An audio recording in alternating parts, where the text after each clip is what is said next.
నిజామాబాద్ జిల్లా బోధన్ పట్టణంలో నిర్మించే ఇంటిగ్రేటెడ్ పాఠశాల భవన నిర్మాణానికి అవసరమైన స్థల పరిశీలన, మండల ప్రజా పరిషత్ కార్యాలయ భవన నిర్మాణ శంకుస్థాపనలో బోధన్ ఎమ్మెల్యే సుదర్శన్ రెడ్డి, జిల్లా collector Rajiv Gandhi Hanumanthu, sub collector Vikas Mahato మంగళవారం పాల్గొన్నారు. ఈ సందర్భంగా ఎమ్మెల్యే మాట్లాడుతూ యంగ్ ఇండియా కార్యక్రమంలో భాగంగా ఇంటిగ్రేటెడ్ పాఠశాల మంజూరు అయిందని, అందుకు అవసరమైన 25 ఎకరాల భూమి కోసం పట్టణ చివారు బెల్లాల వద్ద గల మధుమాలంచ జూనియర్ కళాశాల ప్రాంగణంలోని స్థలాన్ని పరిశీలించడం జరిగిందని, అధికారులు స్థలం నిర్ణయించాక భవన నిర్మాణంకు ఏర్పాట్లు చేస్తామని తెలిపారు. అదేవిధంగా మండల పరిషత్ కార్యాలయ నిర్మాణానికి 66 లక్షల రూపాయల వ్యయంతో శంకుస్థాపన చేసి త్వరలో భవనం నిర్మించడం జరుగుతుందని తెలిపారు. పాఠశాలలో మరుగుదొడ్లు నిర్మాణానికి ₹1 కోటి ఖర్చు చేశామని, మున్సిపాలిటీలో మౌలిక వసతుల కల్పన కోసం నిధులు మంజూరు చేసినట్టు తెలుపుతూ, గత 10 సంవత్సరాలుగా ప్రభుత్వ వ్యవస్థలను గత పాలకులు నాశనం చేశారని, వాటన్నిటికీ తమ ప్రభుత్వం సరిచేస్తూ ప్రజా శ్రేయస్సుకై పనిచేస్తూ ముందుకు సాగుతుందని తెలిపారు. ఈ కార్యక్రమంలో ACP Srinivas, electricity DE Mukhtar, municipal chairperson Tumu Padma Sharath Reddy, AMC chairman Sandhya Damodar, జిల్లా గ్రంథాలయ సంస్థ chairman Rajireddy, PCC delegate Gangashankar, కేంద్ర సహకార బ్యాంక్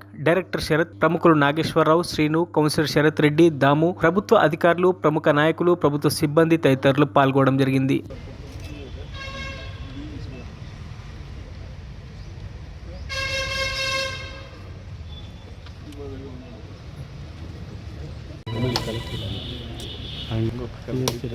మండల ఆఫీస్లో ఉన్నాము.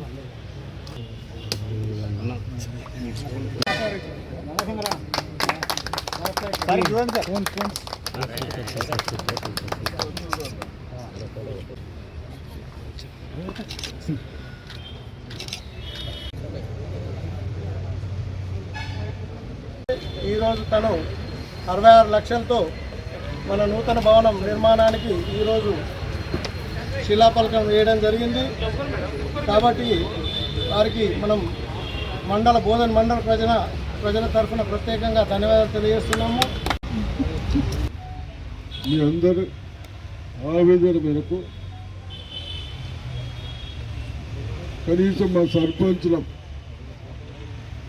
వస్తు కూర్చుంటానికి కానీ, మన గ్రామాలు అభివృద్ధి చేసుకోవటానికి కన్సల్ట్ ఆఫీసర్స్ కూడా ఇక్కడ ఇబ్బందులు అయితే అంటే మా దృష్టికి తెచ్చిన తర్వాత ఇటు అధికారులకు ఇబ్బంది అవుతూ ఉంది, ప్రజాప్రతినిధులకు ఇబ్బంది అవుతూ ఉంది. కాబట్టి కనీసం 10 సంవత్సరాల్లో గత ప్రభుత్వాలు నిర్లక్ష్యం చేసి అన్ని విధాలుగా ప్రతి ఒక్క దాంట్లో సఫర్ అవుతూ ఉంటే, మరి ఈరోజు కలెక్టర్ గారు మేము కలిసి ఫండ్స్ ఎలా చేస్తే డిసైడ్ చేస్తే బాగుంటుందనే ఉద్దేశంతో 60 లక్షలతో మన మండల ఆఫీస్ ఫౌండేషన్ వేసడం జరిగింది. తప్పనిసరిగా తొందరగా కంప్లీట్ చేయాలి. అదేవిధంగా ఎడ్యుకేషన్ మనమందరము మన పిల్లలు బాగా చదవాలి, టెక్నికల్లీ కూడా బాగా వృత్తి పనిచేసుకునే విధంగా ఎదగాలన్న ఉద్దేశంతో మన ముఖ్యమంత్రి రేవంత్ రెడ్డి గారు వచ్చిన తర్వాత చదివే పిల్లలకు గత ప్రభుత్వాలు ఆలోచన లేని విధంగా కనీసం టాయిలెట్స్ కానీ 10 years నాకు తెలిసినంత మటుకు ఎక్కడ కూడా ఒక కొత్త రూమ్ కట్టకుండా, దాన్ని కూడా బహుశా మన కాన్స్టిట్యూన్సీలో టాయిలెట్స్కి 1.5 కోటి కంటే ఎక్కువ ఇచ్చినాం. ఏది స్కూల్స్లలో బాత్రూమ్లు రిపేర్ చేయడానికి కానీ, కొత్తవి కానీ, ఈ విధంగా ఆ విధంగా స్కూల్స్ చేస్తూ ఉంటాం. అదేవిధంగా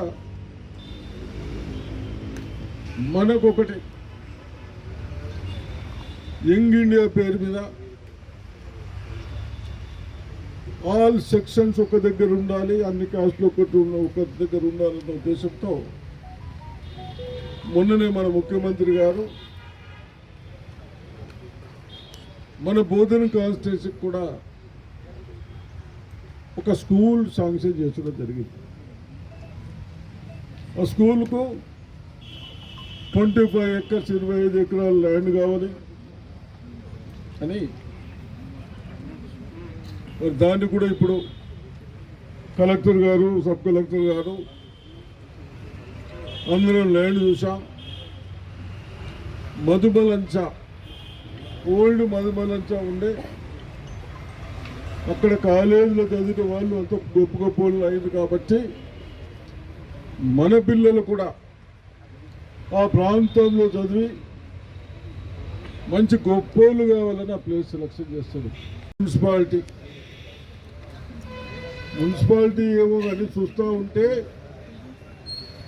నేను మొన్న మున్సిపాలిటీకి పోతే అసలు విండోస్ లేవు, అన్ని లీకేజెస్, ఎక్కడ అదేం స్లాబులు పడిపోతూ ఉన్నాయి.